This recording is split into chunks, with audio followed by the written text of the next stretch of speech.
Ça, c'est la DJI Osmo Action 3 et ça, c'est la GoPro Hero 11 Black. On a là probablement les deux meilleures caméras d'action du moment. Elles sont sorties il y a quelques mois et aujourd'hui, on va voir un peu ce qu'elles ont dans le ventre. On va tester la qualité d'image, la stabilisation, les capacités en basse lumière, la prise en main. On va voir un peu tout ça pour vous aider à faire le bon choix. Voilà, ça c'est dans la boîte. Maintenant, il faut que je trouve une activité à faire pour filmer. Il se passe pas grand chose par ici en plus. Oh la vache! Ah vache, il y a un casque! Oh! Oh punaise, c'est fou ça! On a de la chance, hein. On va pouvoir vraiment les tester les cams là. Allez, c'est parti!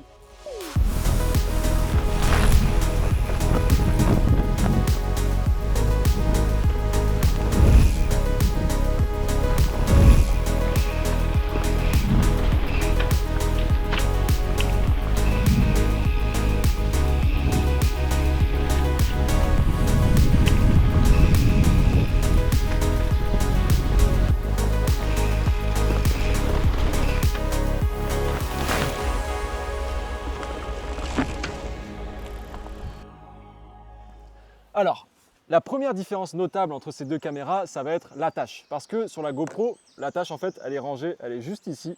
Donc ça, c'est ultra pratique parce que ça prend pas de place, c'est propre, on la glisse dans le sac, ça s'accroche nulle part. Ça, c'est pratique. Sur la DJI, ça va être une attache qui est aimantée. Donc on peut l'enlever. Hop. Et surtout, il y a deux petits clips, donc c'est hyper sécurisé, ça bouge pas d'un poil. À premier abord, ça peut paraître un peu embêtant d'avoir quelque chose à rajouter en plus, mais le gros avantage de ça, c'est que il y a une petite cage qui vient avec. On met la cage qui est fournie avec la caméra. On peut toujours mettre ce petit clips, l'attache juste en dessous, mais on peut surtout, et c'est là le gros avantage, la mettre sur le côté. Hop. Ce qui veut dire qu'on peut mettre la caméra en mode vertical et ça prend littéralement 2 secondes. Donc si on a par exemple un harnais juste ici, si je suis en horizontal, j'ai juste à enlever le petit aimant, le glisser ici. Ça prend littéralement 2 secondes, donc on peut passer d'horizontal à vertical en très peu de temps, ce qui peut être très pratique, surtout si vous avez l'habitude de faire des vidéos verticales, donc pour les réels ou pour TikTok. Au niveau de la taille et du poids de ces deux petites caméras, on peut voir directement que la DJI est beaucoup plus petite, surtout en termes de hauteur que la GoPro. Ça peut paraître un peu anodin et pour beaucoup c'est un peu une info inutile, sauf pour ceux qui font peut-être du FPV parce que en plus d'être plus petite, elle est plus légère, elle fait 145 grammes, celle-ci fait 154, 9 grammes, vous allez me dire c'est pas grand chose, on sent quasiment pas la différence, mais encore une fois si vous faites du FPV, la batterie va sentir la différence. Au niveau des écrans sur ces deux bestiaux, ils ont une taille plus ou moins similaire, ils ont chacun un gros écran. Ce qu'on a pu remarquer c'est que sur la DJI, l'écran il est vraiment hyper fluide, c'est hyper agréable de naviguer un peu dans les menus. Sur la GoPro, ça arrive qu'on doit s'y reprendre à 2-3 fois pour cliquer sur le bon bouton. Mais voilà, rien de très incroyable. Ce qui est très cool par contre sur la DJI, c'est que, bon déjà sur les deux caméras, il y a un écran devant. Sur la DJI, il est tactile. Sur la GoPro, il ne l'est pas. Donc voilà, quand même un point bonus pour la DJI. On peut avoir accès à tous les paramètres sur ce menu tactile. Donc si vous faites du vlog ou du face caméra, ça peut être pratique. Ok, je viens de revenir au studio pour regarder un peu les images qu'on vient de tourner. Et j'ai pu comparer du coup ces deux caméras un petit peu. En termes de qualité d'image, la GoPro peut filmer jusqu'à 5,3K en 30 images par seconde. Est-ce que c'est utile à 5,3K? Je sais pas, en tout cas moi je m'en sers pas. Je filme que en 4K. Et en 4K, elle peut filmer jusqu'à 120 images par seconde. La Osmo Action 3 peut filmer jusqu'en 4K à 120 images par seconde aussi. Par contre, je viens de passer du coup pas mal de temps à comparer toutes les images qu'on a pu tourner. La première chose qui m'a sauté aux yeux, c'est que sur la GoPro, on a des détails qui sont beaucoup plus prononcés. On a un piqué qui est bien plus important que sur l'autre caméra. Donc après ça, c'est une question de goût. Je sais que certaines personnes préfèrent justement qu'il y ait moins de piqué. Parfois, on rajoute même des filtres mist justement pour enlever un peu les détails. Je sais que moi, encore une fois, c'est personnel. J'aime bien quand il y a pas mal de détails. Donc sur ce coup-là, j'ai une petite préférence pour la GoPro. Ce que j'ai pu remarquer aussi, c'est que les couleurs sur la GoPro sont un peu plus naturelles. Sur la Osmo Action 3, les couleurs sont assez vives. Il faut savoir aussi que sur la Osmo Action 3, il y a un mode Cine-like. Donc comme sur les drones, qui va vous permettre d'avoir un profil qui est flat. Ça peut être pratique si vous faites des plans en drone, avec un drone DJI du coup, et aussi avec cette caméra. Parce que du coup, vous allez pouvoir créer une certaine harmonie entre tous les plans. Parce que vous allez avoir le même profil d'image. Détail important aussi, les deux caméras vont vous permettre de filmer en 10 bits. C'est-à-dire qu'on va avoir beaucoup de détails dans les couleurs et ça va vous laisser pas mal de flexibilité en post-production pour la colo. D'ailleurs, c'est assez fou que des petites caméras comme ça puissent filmer en 10 bits. Si vous voulez faire du ralenti avec ces caméras, donc comme je vous l'ai dit, les deux cams permettent de filmer en 4K 120, qui est déjà un beau petit ralenti, mais vous allez aussi pouvoir monter jusqu'à 240 images par seconde. Par contre, pas de 4K. Sur la GoPro, vous allez uniquement pouvoir monter jusqu'à 2,7K.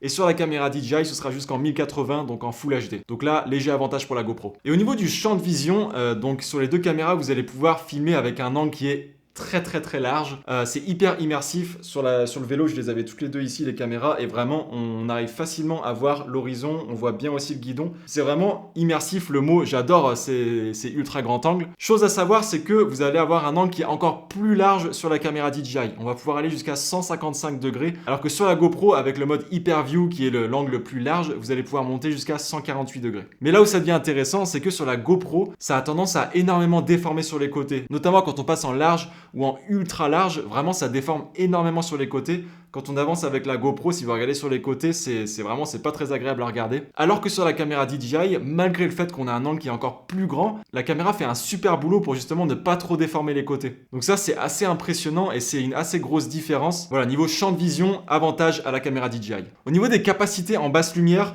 donc là, il n'y a pas photo, sans vouloir faire de jeu de mots, mais la GoPro est beaucoup plus performante en basse lumière que la caméra DJI. Voilà, la Osmo Action 3 a tendance à pas mal bruiter quand on manque de lumière. La GoPro est meilleure, ceci dit, c'est pas non plus incroyable et c'est là où je trouve que les caméras d'action n'ont jamais vraiment été bonnes en basse lumière, mais je pense que c'est aussi lié au fait que la stabilisation est tellement incroyable. Voilà, on est obligé de faire des sacrifices quelque part et je pense que pour l'instant, les cams d'action, elles font sacrifice sur les basses lumières. Mais voilà, à prendre en compte que la GoPro est quand même meilleure en basse lumière que la caméra DJI. Alors, au niveau stabilisation sur ces deux caméras, parce que ça, je sais que ça va en intéresser plus d'un, la stab est juste folle sur les deux caméras. Honnêtement, on est arrivé aujourd'hui à un niveau de stabilisation sur les caméras d'action qui est impressionnante. Ceci dit, j'ai quand même vu une petite différence entre les deux caméras. J'ai passé pas mal de temps là à analyser les plans de ce matin. Kylian littéralement sprintait les caméras à la main. Il n'y a aucun à-coup. Donc ça, c'est fou. Par contre, quand il a commencé à faire des grands sauts, vraiment des mouvements qui sont très prononcés, la GoPro a eu tendance à perdre un peu cette stabilisation. Il y a des à-coups qui sont apparents. Alors que sur la caméra DJI, honnêtement, aucun à-coup. C'est ultra fluide. C'est même assez impressionnant à voir d'ailleurs. Donc voilà, victoire pour l'Osmo Action 3. Allez, on va parler de l'Horizon Balance. En fait, c'est une option qui vous permet de, peu importe comment vous inclinez la caméra, l'image va rester droite. Donc ça peut être vraiment cool si vous faites du ski, du vélo par exemple. Peu importe les virages que vous faites, l'horizon va rester droit. Ce qu'il faut savoir, c'est que sur la DJI, ça va tenir jusqu'à 45 degrés. Une fois que vous allez passer les 45 degrés, on va passer en mode vertical, comme vous pouvez le voir là à l'écran. Alors que sur la GoPro, ce qui est assez incroyable, c'est que je passe les 45, ça va rester droit. Voilà, on a fait une rotation complète, c'est resté droit, ça c'est assez incroyable sur la GoPro. Il faut savoir que cette option elle est dispo sur l'Osmo Action 3 aussi, par contre on va devoir baisser la qualité, ce ne sera pas accessible en 4K, ce sera uniquement possible de le faire en 2,7K. Ça va pas mal cropper dans l'image aussi, donc l'option est là, mais le point sur ce coup-là il va pour la GoPro parce que clairement c'est une option qui est assez folle de pouvoir tourner complètement la caméra. Je m'en remets pas trop de cette option, c'est vraiment incroyable. Petit point rapide sur les batteries de ces deux caméras, je vais prendre l'exemple tout bête de ce matin, on est parti dans la forêt pendant 2-3 heures pour faire tous les plans que vous avez vu. Bon, c'était un tournage intensif, on n'a pas arrêté pendant 2-3 heures et on a dû s'arrêter parce que la GoPro n'avait plus de batterie. Alors que sur l'Osmo Action 3, il nous restait encore 30%.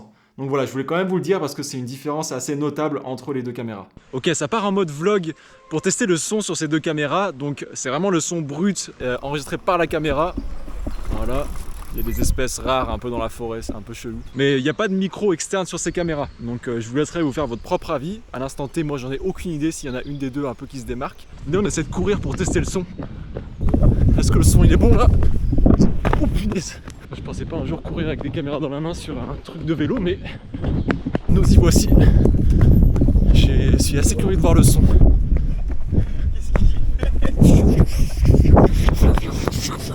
Donc vous devriez être plus ou moins au clair maintenant sur les avantages, les inconvénients de ces deux caméras. Mais il reste une chose un peu importante qui risque de faire un peu pencher la balance, c'est le prix. Parce que le prix est vraiment différent entre les deux caméras. La GoPro 11, vous allez pouvoir l'avoir pour 449 €, j'ai un petit trou.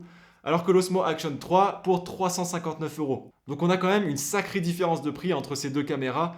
D'autant plus que c'est toujours un peu frustrant de dépenser beaucoup d'argent dans les caméras d'action. Généralement, ce n'est pas notre caméra principale, donc voilà, il faut justifier sortir l'argent. Donc voilà, c'est un gros avantage pour la caméra DJI. Vous allez pouvoir vous la procurer pour bien moins cher que la GoPro. Alors, maintenant qu'on a vu tout ça, quelle caméra je vous conseillerais vraiment d'acheter ? Et honnêtement, peu importe celle que vous choisissez, je pense que vous n'allez pas le regretter parce que les deux sont vraiment hyper performantes. Malgré ça, si je devais résumer très rapidement les avantages de chaque caméra, Donc pour la GoPro, on a globalement une meilleure qualité d'image. Voilà. Je suis vraiment fan de la qualité d'image de la GoPro. On a une meilleure performance en basse lumière. On a la possibilité d'activer l'Horizon Lock, le blocage de l'horizon à 360 degrés. Peu importe l'inclinaison de la GoPro, l'horizon restera droit. Et ça, on n'en a pas parlé dans la vidéo, on a la possibilité d'utiliser le logiciel Real Steady. Donc Real Steady, je pense que ça doit parler à certains d'entre vous. C'est un logiciel qui est beaucoup utilisé par les pilotes de FPV. Ça va stabiliser encore plus les rushs filmés à la GoPro. Et ça, vraiment, c'est un logiciel qui est propre à GoPro. Vous n'allez pas pouvoir l'utiliser avec d'autres caméras. Les avantages de l'Osmo Action 3, c'est un champ de vision encore plus large que sur la GoPro et surtout quasiment aucune déformation sur les côtés, en tout cas bien moins que sur la GoPro, donc ça c'est important. La possibilité de pouvoir passer de horizontal à vertical en littéralement 2 secondes avec la tâche aimantée. Une batterie qui va tenir plus longtemps, le confort globalement de l'utilisation de l'écran et de la prise en main de la caméra et à prendre en compte aussi un prix qui est bien moins cher. Voilà, donc encore une fois, ça va dépendre de vous, ça va dépendre de votre façon de filmer, de vos priorités, de votre budget aussi, mais je me répète encore une fois, peu importe la caméra que vous allez choisir, vous le regretterez pas. Voilà les potes, si vous êtes encore là à la fin de cette vidéo, franchement, vous êtes la famille. Très curieux de savoir si vous avez une préférence entre ces deux caméras. Dites-moi tout dans les commentaires. N'oubliez pas de glisser un petit pouce bleu si la vidéo vous a plu et à vous abonner si ce n'est pas encore fait. Et moi je vous dis à très vite pour une prochaine vidéo. Prenez soin de vous. Ciao ciao.